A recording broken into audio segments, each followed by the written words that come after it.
Now that the Shahed drone threat has arrived in the Middle East, the U.S. and Arab allies formally requested Ukraine's help. And this week, Ukrainian troops have arrived to start training.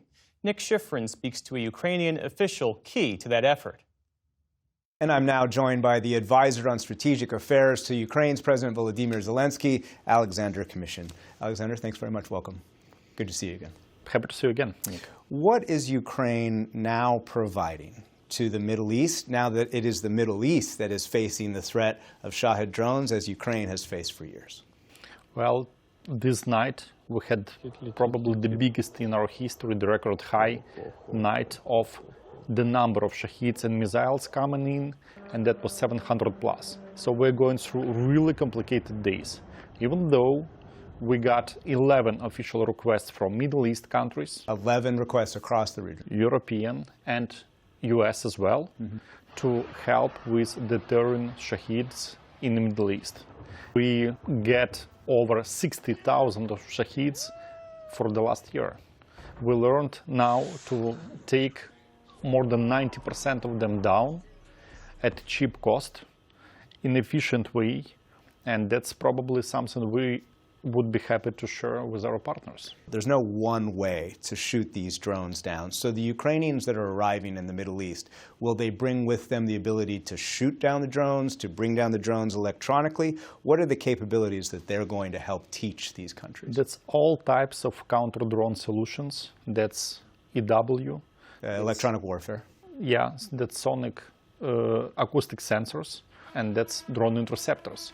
All types of them finally give us the capability to take down over 90% of Shahed. How difficult has it been for Ukraine to learn over the years how to create your own technology to do this on a cheap basis regularly?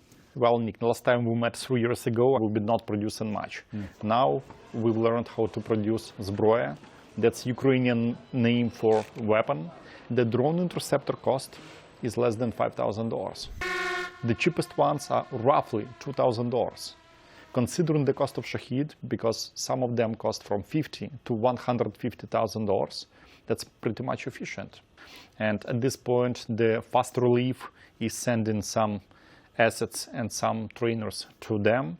And later we would be happy to go on with investments, joint procurement, joint production, whatever. Is that Ukraine's long-term goal, to get some of this international investment to build up its own capabilities? Exactly. You know, there is a drone deal in discussion between U.S. administration and my president, Zelensky.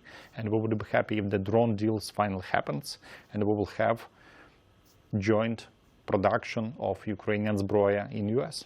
As part of that drone deal, a senior Ukrainian official tells PBS News Hour that last August, President Volodymyr Zelensky offered Ukrainian anti-drone technology to help defend the Middle East. The official says the offer received no formal reply. Until Iranian drones started landing in the Gulf 11 days ago. What has been the United States, what has been the Trump administration's role in trying to get some of this Ukrainian technology into the Middle East? At some point, you know, there was a discussion that my president doesn't have cards. You don't have the cards. You're buried there, your people are dying. Looks like the card is already in his hands, and looks like the card is called zbroya. That's Ukrainian weapon. We are happy to share that lessons learned. Has Russia been improving Shahed drone technology that originally, of course, came from Iran in order for these Shaheds to be better at evading air defense? Have you seen that in Ukraine? And do you know whether that technology has been transferred to Iran? Indeed, Nick, they made it better in Russia. They innovate well. We have to accept it. And at this point, we know that they share back to Iran not only the technology, but also some components. Some drones taken down in the Gulf have Russian components produced in Russia. So finally, it's both-way exchange of the technology between Iran and Russia. And finally, is Ukraine worried that with the world's attention on Iran and the Middle East, the United States' attention on air defense for its own bases in the Middle East, that Ukraine will get fewer weapons?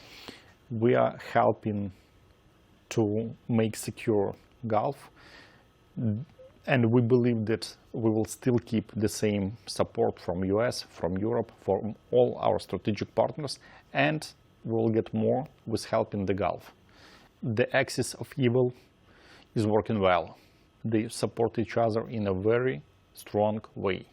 I strongly believe that all the allies, all the free world, as they say, will stand together, and with things we learned how to produce in Ukraine, with resources you have, we will make the free world safer. Advisor on Strategic Affairs to President Zelensky, Alexander Commission, thank you very much. Thank you, Nick.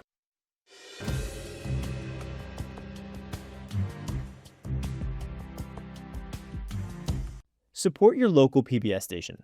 Your local station needs you now. Your generous financial support is more critical than ever to keep your local PBS station strong. Make a gift today to continue to provide a home for the News Hour and other programs you rely on.